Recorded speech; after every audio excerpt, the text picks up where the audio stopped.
75% criteria जो है, क्या हम इसे अब जो है सजेशंस में डालें कि भैया इसे हटा दिया जाए? कुछ बच्चे आके बोलते हैं कि सर जनरल कैटेगरी का हूँ, मेल स्टूडेंट हूँ, तो सर मेरा तो बहुत मुश्किल हो जाएगा। तो गेम चेंजर कौन है? गेम चेंजर जो सारा गेम ही पलट देगा, तो गेम चेंजर है +1 11th क्लास।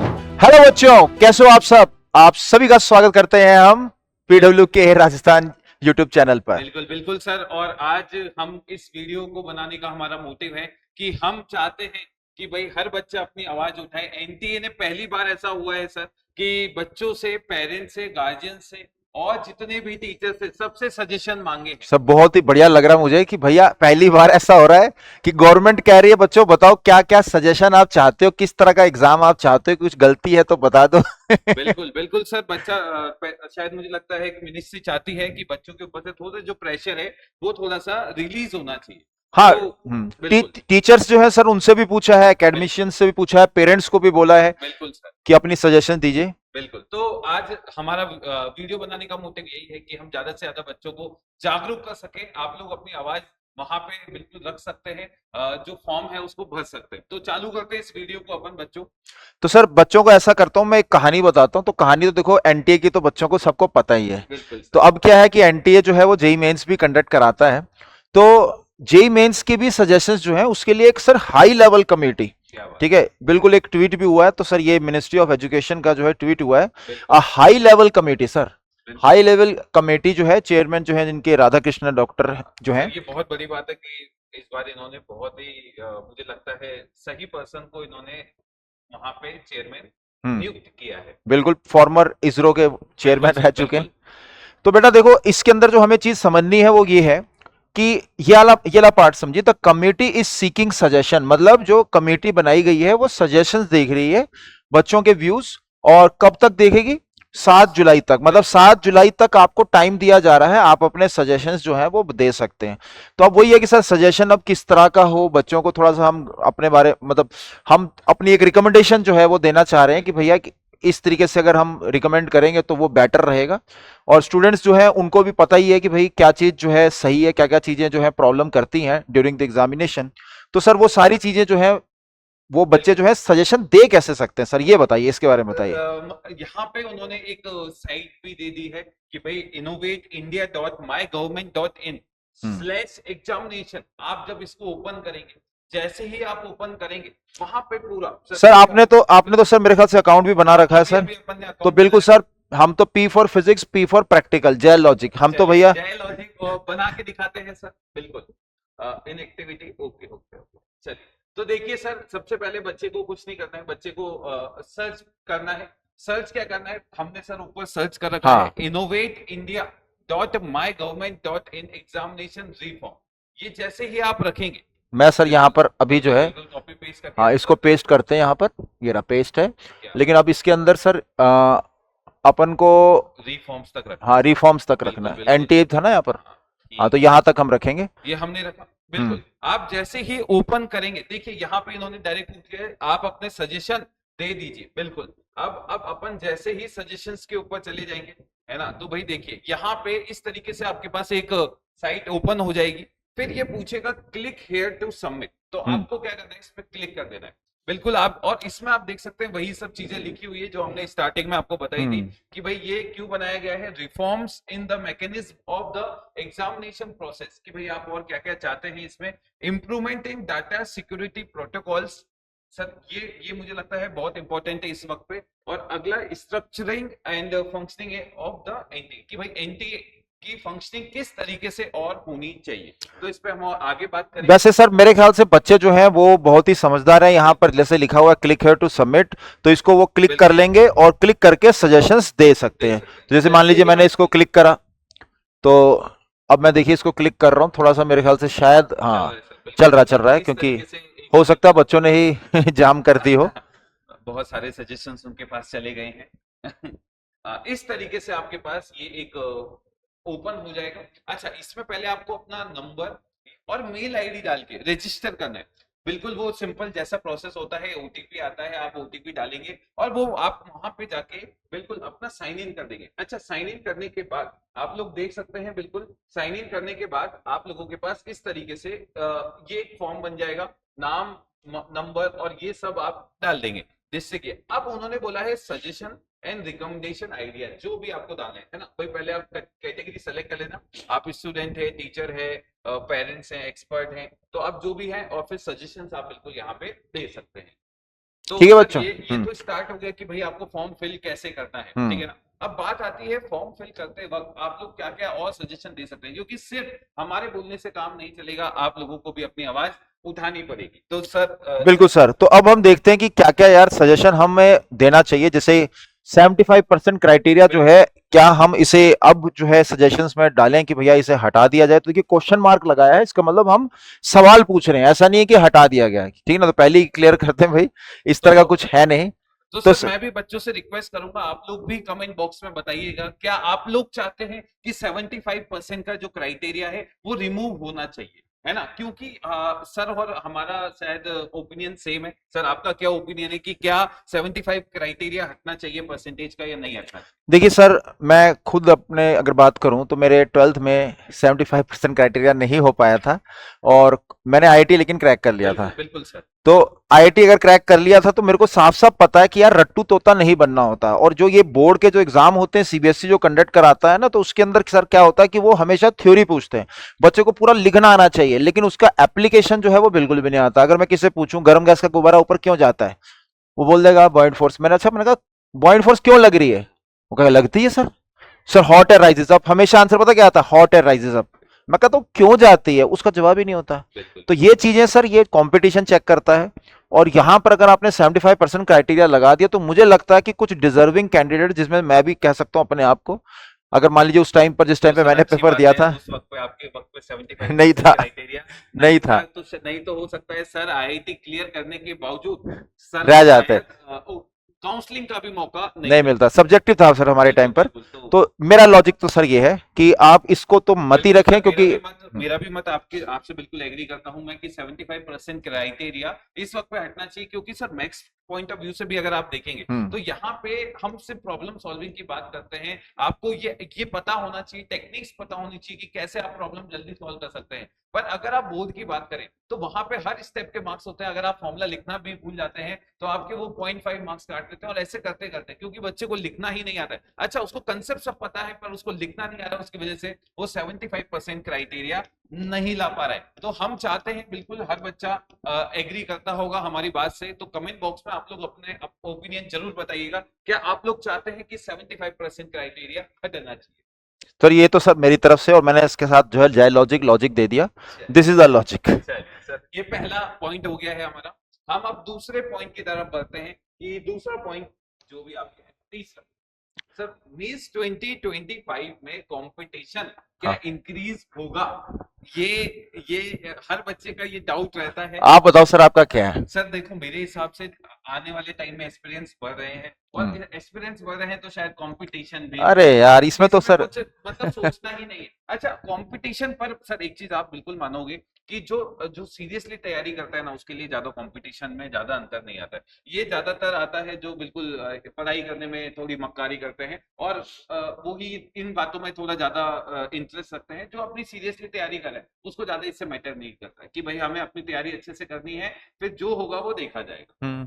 तो सर बेसिकली क्या है ना कि बच्चे जो प्रिपेयर कर रहे होते हैं, जो सीरियस स्टूडेंट है, उसको लग रहा है कि यार 12 लाख बच्चे, नहीं, उसका कंपटीशन एक्चुअल में 12 लाख बच्चों के साथ नहीं होता। शुरुआत के सर 1.5 लाख बच्चे ही ढंग से पढ़ रहे होते हैं, 1.5 लाख बच्चे ही ढंग से पढ़ रहे होते हैं, सीरियस होते हैं, उन्हीं के साथ कंपटीशन होता है। बाकी स्टूडेंट्स तो भैया डिस्ट्रैक्शन।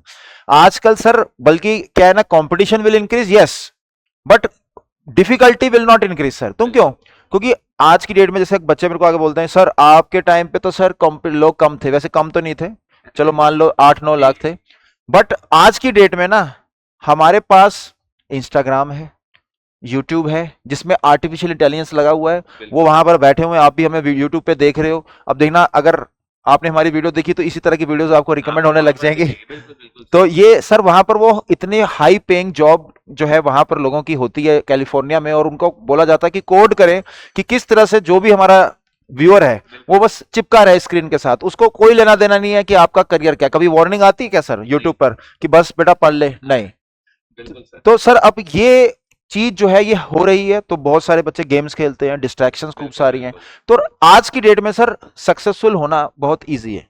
बिकॉज मुझे भी लगता है क्योंकि सर ये जो आपने बोला बिल्कुल सही पॉइंट है। इंस्टाग्राम को वो अपना दोस्त भी बना सकता है कि भाई हम इससे दूर रहेंगे तो वो आपके साथ आपकी टीम में आ जाएगा। और बिल्कुल। अगर आप उसी के साथ चिपक रहे हैं, उसी से 1.5-2 घंटा 3 घंटे, अच्छा सर पता भी नहीं चलता है कि कितना टाइम बच्चा स्क्रॉल करता करता निकाल देता है। उसको मोटिवेशन की जरूरत पड़ रही है, तो मतलब इसका मतलब वो सीरियस एस्पिरेंट है ही नहीं। आपको मोटिवेशन की जरूरत कैसे पड़ सकती है अगर आपका गोल सामने आईआईटी आपको दिख रहा है तो बिल्कुल सर मुझे लगता है कि कंपटीशन तो इंक्रीज हुआ है, बट डिफिकल्टी, हम यहाँ पर सर डिफिकल्टी की अगर बात की, डिफिकल्टी तो कम हो रही है। बिल्कुल सर, क्योंकि आपका जिनसे कंपटीशन है वो भी इन्हीं में लगे हुए हैं, पर अगर आप इनसे दूर रहेंगे तो अगर कोई सीरियस एस्पिरेंट है ना, तो मेरे हिसाब से आप लोग आज ही मोबाइल को रखिए और एक कीपैड वाला मोबाइल रख लीजिए, सबसे बेस्ट है।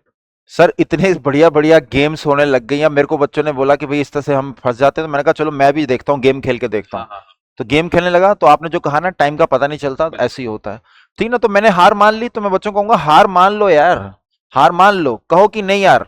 एक बच्चा सर एयर बैच में था, कह रहा कि सर मैं ना सिर्फ और सिर्फ 15 मिनट रोज देखता हूँ, इंस्टाग्राम चलाता हूँ। ठीक है। तो मैंने उसको बोला कि वो 15 मिनट जो तूने इंस्टाग्राम देखा, क्या आपको वो पता रहता है कि आपने क्या देखा, तुम उसमें क्या देखते हो, कौन कौन सी चीजें देखते हो, तुम्हें सही पता होता हो? कहता हाँ। तो मैंने कहा यार उसकी जगह पर तुम रेमर टेमर रिएक्शन डाल देते, लैग्रेंजिस मीन वैल्यू थ्योरम डाल देते, रोल्स थ्योरम डाल देते। तो उसको कहा कि हाँ यार सर कुछ ना कुछ तो मेमोरी का पार्ट ले ही रहा है। तो इसलिए बच्चों दूर रहिएगा, ठीक है, यही खेल है। आप अपनी जो है मतलब कहिए कि विल पावर को इंप्रूव करिए। Sir next sir cut off marks क्या होगी सर? बिल्कुल लॉजिक क्या देते हैं सर लॉजिक आप? Sir cut off marks sir मुझे लगता है थोड़ा पेपर के ऊपर डिपेंड करता है। बिल्कुल सर, पेपर पेपर अगर आसान आएगा तो कट ऑफ ऑब्वियस सी बात है थोड़ी ऊपर जाएगी, जैसे इस बार गई है। इस बार अगर आप देखेंगे पिछले बार के मुकाबले कट ऑफ थोड़ी सी ऊपर गई है, हाँ, पर इतना ज्यादा मैटर नहीं करता है। अगर आप देखें कि पेपर का अगर लेवल सेम आता है तो एट द एंड उसी के हिसाब से कट ऑफ अपन देख सकते हैं। बिल्कुल इसमें तो सर कोई ऐसा डिस्कशन नहीं है। सेम रहेंगे हमारे, बिल्कुल हाँ। सेम है कि भाई अगर पेपर आसान आया तो अच्छा सर आप एक चीज को एग्री करेंगे कि अगर कोई सीरियस एस्पिरेंट है और अपनी तैयारी बहुत अच्छे से कर रहा है तो उसको क्या क्या मानना चाहिए? मैं देखता हूँ बच्चा घबरा जाता है, यार पेपर बहुत मुश्किल आ रहा है, बहुत मुश्किल आ रहा है। तो सर आपके हिसाब से अगर पेपर मुश्किल आए तो वो बच्चे के लिए आसानी है या फिर उसके फेवर में रहेगा या उसके अपोजिशन में रहेगा? सर वो डिपेंड करेगा कि बच्चे ने किस प्रकार से अपनी प्रिपरेशन करी है। कुछ बच्चे क्या करते हैं, डर जाते हैं, जैसे ही उनसे होमवर्क होता नहीं रोना शुरू, सर मेरे से क्वेश्चन नहीं हुआ, मेरे से क्वेश्चन ही नहीं होता, क्या करूं सर, पता नहीं मेरे से क्वेश्चन नहीं होता। और कुछ बच्चे होते हैं वो क्या करते हैं कि नहीं सर मेरे को क्वेश्चन करना है, और वो क्वेश्चन कौन से करते हैं, डिफिकल्ट क्वेश्चन। और कुछ बच्चे डिफिकल्ट क्वेश्चंस को हटा देते हैं, इजी क्वेश्चंस करते रहते हैं। भारत का प्रधानमंत्री कौन है, आपने बता दिया, नरेंद्र मोदी। तो लेवल बढ़ा क्या? बिल्कुल भी लेवल नहीं बढ़ा, क्योंकि ये तो आपको पहले से आता था। तो सर वही है, सेम टू सेम ही चीज जो आपने पूछा उसका आंसर मेरा वही है कि अगर बच्चे ने तैयारी अच्छी करी हुई है डिफिकल्ट क्वेश्चंस की, तो डिफिकल्ट पेपर आने से उसको फायदा हो सकता है। और अगर इजी क्वेश्चंस कर रखे हैं तो डिफिकल्ट आने से उसको नुकसान होगा। अगर तैयारी बिल्कुल नॉर्मल है तो सर डिफिकल्टी उतनी ज्यादा डिपेंडेंट नहीं होती, सबको मुश्किल आया तो सबके लिए। हम तो ऐसा टीचर यही बताते हैं, थोड़ा डिफिकल्ट ही पढ़ो ताकि थोड़ी आसान चीजें थोड़ी और आसान लगे। बिल्कुल। You can give suggestion to the education ministry, जैसी आज अपन की बात हुई है। तो ठीक है ना, मेन जो पॉइंट्स रहे हैं, पहला कि भाई 75% क्राइटेरिया है ना, तो ओपन साइट बिल्कुल उसमें आप फॉर्म खोल दीजिएगा और आप क्या क्या सजेशन दे सकते हैं। तो जैसा पहला सजेशन कि भाई आपका 75% का जो क्राइटेरिया है ना भाई, हर एक का मुझे लगता है सर, मैंने बहुत जगह देखा है, हर बच्चा यही चाह रहा है कि 75% का क्राइटेरिया हट जाना चाहिए। तो पहला सजेशन जो आप बिल्कुल दे सकते हैं। दूसरा सजेशन जो आप दे सकते हैं सर, अभी इस वक्त पे कुछ बच्चों की ये भी डिमांड है कि आईआईटी के अभी वो 2 अटेम्प्ट दे सकता है, क्या उसको वो तीसरा अटेम्प्ट भी खोल देना चाहिए जैसा नीट में होता है कि आईआईटी में भी 3 अटेम्प्ट हो जाए? आपका इस पे क्या राय रहेगा? सर मेरे ख्याल से होना चाहिए। लॉजिक क्या है उसका मैं देता हूं कि भैया हम इंडियन है, बिल्कुल हमारे पास राइट ऑफ इक्वलिटी होना चाहिए। अब नीट का एस्पिरेंट है उसको आपने अनलिमिटेड दे दिए, इसको क्यों नहीं दिए?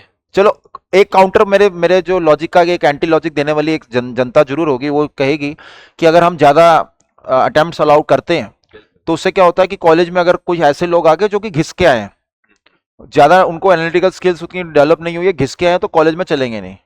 माइट भी ये रीजन हो सकता है। बट सर लाइफ देख लीजिए, लाइफ के अंदर जो बच्चा या फिर जो भी इंसान जो मेहनती है बिल्कुल और थोड़ा सा मतलब एक पर्टिकुलर लेवल का आईक्यू रखता है तो लाइफ में वो बहुत आगे निकल जाता है। निकल चाहे जाता किसी का आईक्यू बहुत हाई हो, लेकिन अगर वो मेहनती नहीं है, डिसिप्लिन नहीं है, चीजों को लाइटली लेता है, तो वो लाइफ में अच्छा नहीं कर पाता। तो सर मुझे लगता है कि दे देना बच्चों, चाहिए। बिल्कुल हमारा भी मन यही है कि भाई आप एक अटेम्प्ट और बढ़ा सकते हैं जेई एडवांस में, बिल्कुल। क्योंकि सर मैं एक अभी पिछले साल टॉपर बैच का अपना एक बच्चा था, उसके साथ क्या हुआ सर, वो एंड वक्त पे, है ना, अपना ड्रॉपर स्टूडेंट था और एंड वक्त पे उसकी तबीयत खराब हो गई। अब हुआ क्या, वो किसी कारणवश, क्योंकि तबीयत जब खराब हुई है और वो पेपर नहीं दे पाया, तो बस वही है कि ऐसे बच्चों का फिर हमें बुरा लगता है कि यार इतनी मेहनत करी पर एट द एंड नहीं हो पाया। तो सर एक अटेम्प्ट दे सकते हैं हाँ। बिल्कुल। देखो जहां सर आपने रिजर्वेशन की बात करी, तो देखिए अब वो तो हमें मतलब कहिए कि गवर्नमेंट ही डिसाइड करेगी क्या बिल्कुल करना है। बिल्कुल बट हाँ सजेशन ये है कि मतलब इकोनॉमिक फैक्टर्स पे डेफिनेटली सर रिजर्वेशन हो, लेकिन अब पता क्या उसमें क्या होगा कि फेक सर्टिफिकेट भी फेक लोग, सर्टिफिकेट ये बिल्कुल फेक सही नहीं सर्टिफिकेट भी होता। बनाते हैं। क्योंकि अगर आप देखें इंडिया में कमा बहुत लोग रहे हैं पर टैक्स आज भी 4% का सर तो आईटीआर सर फाइल इसमें करते भी हैं। आप समझ सकते हैं कि हम किस तरफ जा रहे हैं। तो देखिए सर सबके प्रोस और कॉन्स जैसे होता देखिए मैं इसको थोड़ा क्लैरिटी रख देता हूँ। जैसे कुछ बच्चे आके बोलते हैं कि सर जनरल कैटेगरी का हूँ, मेल स्टूडेंट हूँ, तो सर मेरा तो बहुत मुश्किल हो जाएगा। तो देखिए मैं क्लैरिटी देता हूँ, क्योंकि जो अलग बाकी जो रिजर्वेशंस हैं उससे यार कुछ ज्यादा आप सोच रहे हो कि बहुत ज्यादा फर्क पड़ गया, क्योंकि आईआईटी में एडमिशन हो रहा है ना। है। तो सर आगे उसके बाद जब कॉलेज में जाते हो, आपका प्लेसमेंट होता है, क्या वहां पर जो एमएनसीज आ रही हैं, क्या वो reservation even on the basis of economy क्या देती हैं? बिल्कुल भी नहीं मिलता। तो इसलिए लाइफ के अंदर आपको अगर आगे बढ़ना है तो आप एक्सक्यूज मत फाइंड करिए। तो ये मैंने सर ये एक्सक्यूज दे दिया, ये एक्सक्यूज दे दिया, चुप करके पढ़ाई करिए, अपना टैलेंट जो है वहां पे दिखाइए। ठीक है सर। तो बाकी तो सर इसके अंदर तो यही है कि इकोनॉमी पर हो जाए तो ठीक है, नहीं होता सर आप भी अपने तो सजेशन कोई दे ऐसा सकते हैं कोई बिल्कुल दिक्कत नहीं कमेंट है। बॉक्स में। एंड करते हैं तो एंड में बस एक टिप दे दीजिए, एक टिप आप दे दीजिए, एक टिप मैं देता हूँ। बिल्कुल तो सर बताइए। मेरी टिप तो यही है बच्चों की, आपकी जो 11th है ना, जैसे अभी आप जनरली जितने भी बच्चे जो टारगेट कर रहे हैं, या तो वो होंगे जेई ड्रॉपर, मतलब ड्रॉपर बैच होगा यानी कि +3 वाले बैच के होंगे, या फिर +2 वाले होंगे। 11th वाला बच्चा तो दे ही नहीं रहा। अब ये दोनों बच्चे जो हैं उनको क्या करना है, अपनी जैसे +2 वाले जो होंगे वो 12th पे अपना फोकस कर रहे हैं। तो गेम चेंजर कौन है? गेम चेंजर जो सारा गेम ही पलट देगा, तो गेम चेंजर है +1 11th class sir. 11th class जो है ना वो गेम चेंजर है। 11th क्लास जो रिवाइज कर लिया, अच्छी तरीके से रिवाइज कर लिया, तो भैया उसकी नैया पार है, अगर 11th क्लास उसने रिवाइज कर ली ढंग से। तो मेरा सर यहीं पे सजेशन है कि साथ साथ सैटरडे और संडे आप बस क्या करते रहें, 11th रिवाइज करते रहें हल्की हल्की। +1 जो है ना 60% के करीब उसका आपके पास सिलेबस आने वाला है। बच्चों के साथ यही होता है कि सर सिलेबस खत्म होता है, फिर बोर्ड की तैयारी, फिर उसके बाद जेई मेंस, पहले जेई मेंस की तैयारी, उसमें बोर्ड भी आ जाता है सामने, और बोर्ड के लिए 1-2 महीने मांगते हैं, फिर बोर्ड में महीना जाता है, फिर उसके बाद +2 अच्छी कर लेते हैं, बिल्कुल और कंपटीशन में पूछा जाता है 11th और 12th। सही है। तो ये सर मैं क्राइटेरिया, बाकी तो डीपीपी करो, मॉड्यूल करो, रेगुलर पढ़ाई करो। बिल्कुल ठीक है ना सर? सर मेरा भी यही मानना है और मेरा ये मानना है कि आप अपना सिलेबस जितना जल्दी से जल्दी खत्म कर सके, सिलेबस खत्म करके आप अपने रिवीजन पे बिल्कुल अच्छे से लग जाइए। एक जनरल सजेशन आप लोगों के लिए जो 12th क्लास में हमेशा मैं देता हूँ कि आप लोग साथ के साथ एनसीईआरटी भी कंप्लीट करते जाइए, क्योंकि सर हम्म। फिजिक्स की भी 2 बुक्स हैं, केमिस्ट्री की भी 2 बुक्स है और मैथ्स की भी 2 बुक्स है। और बच्चे को लगता है कि जब मेरे बोर्ड आएंगे तब मैं उसको कर लूंगा, मैं बता रहा हूँ बहुत टेंशन में आ जाता है बच्चा, क्योंकि वो 2-2 बुक करना भी बहुत टाइम ले जाता है। तो आप साथ के साथ, जैसे अभी आपका मान लीजिए डिफरेंशियल इक्वेशन चल रहा है, आपको कुछ नहीं सिर्फ आधा 1 घंटा देना है, और 1 घंटे मतलब मैं बोल रहा हूँ पूरे चैप्टर में आपको, अगर एनसीईआरटी आप कर रहे हैं तो हर चैप्टर के कम से कम 2 घंटे आपके लगेंगे, और वो साथ के साथ टाइम कम लगेगा और आपका अभी ही एनसीईआरटी कंप्लीट हो जाएगा। शायद आप भी सर इस बात से एग्री करते हैं। फिजिक्स के अंदर सर एनसीईआरटी जो है बहुत ही इजी लगेगी, बिल्कुल बहुत ही इजी रहती है, टू द पॉइंट, मतलब बिल्कुल थ्योरी कंप्लीट है तो अपने आप हो ही जाएगी। तो मैं तो कहूंगा कि जो आप जिस भी कोचिंग में हो, जहां पर भी हो, अपनी बस 11th साथ साथ रिवाइज करते रहो, ड्रॉपर और 12th। 11th जो है ना वही गेम चेंजर है, उस पर वर्क स्टूडेंट्स नहीं करते, जनता वर्क नहीं करती, जिसकी वजह से उनके मार्क्स कम आते हैं मेंस के अंदर और तो एडवांस के अंदर। बिल्कुल आप लोग जल्दी से जल्दी सिलेबस खत्म करिए, 11 12 पूरा अच्छे से रिवाइज कीजिए और जितने टेस्ट हो सकते हैं उतने टेस्ट दीजिए। देखिए 12th वालों के लिए हम फिर से बता दें, पहला अटेम्प्ट बहुत इंपॉर्टेंट है। पहले अटेम्प्ट के अंदर आप लोगों को कम मेहनत करनी है, मतलब मेहनत तो पूरी करनी है, पर हाँ कम मेहनत पे मार्क्स अच्छे आ जाते हैं और उसमें रैंक बहुत अच्छी आ जाती है। पर दूसरे टाइम में क्योंकि ड्रॉपर का भी सिलेबस खत्म हो जाता है और वहां पे कंपटीशन इंक्रीज हो जाता हो है। जाता है। और ये फायदा 12th वालों को मिलता है सर, क्योंकि उनका सिलेबस अगस्त सितंबर में खत्म हो जाता है, उनके पास पूरे 3 से 4 महीने होते हैं। आप एक बार मेंस में अच्छा परसेंटाइल लिया है ना, फिर आपको कुछ नहीं करना, सीधे एडवांस के ऊपर फोकस करना है और बोर्ड और इनके ऊपर आपको ध्यान देना है। तो सर बिल्कुल आप मानेंगे इस बात को? बिल्कुल सर, 100% मानेंगे तो सर। बिल्कुल युग सर ने अपने बहुत ही अच्छे अच्छे कमेंट्स बिल्कुल सर ने बताए। आप लोग भी मतलब बिल्कुल सर कमेंट तो मतलब ये कहिए कि मैं तो कहूंगा कि मैंने कह दिया, स्टूडेंट से मान लिया, नहीं चलेगा। We need logic.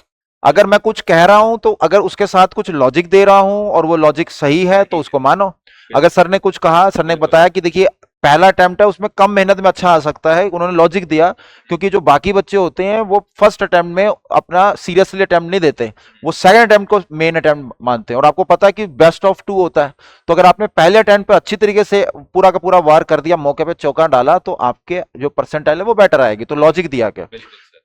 तो हम बच्चों से भी यही रिक्वेस्ट करेंगे, आपके पास पूरा कमेंट बॉक्स है, आप अपने और भी सजेशन जो हमारी हेल्प चाहिए बिल्कुल बताइएगा नीचे कमेंट बॉक्स में, और बिल्कुल थम्स अप कर दीजिएगा। मिलते हैं हम नेक्स्ट वीडियोस में। ओके बच्चों, बाय।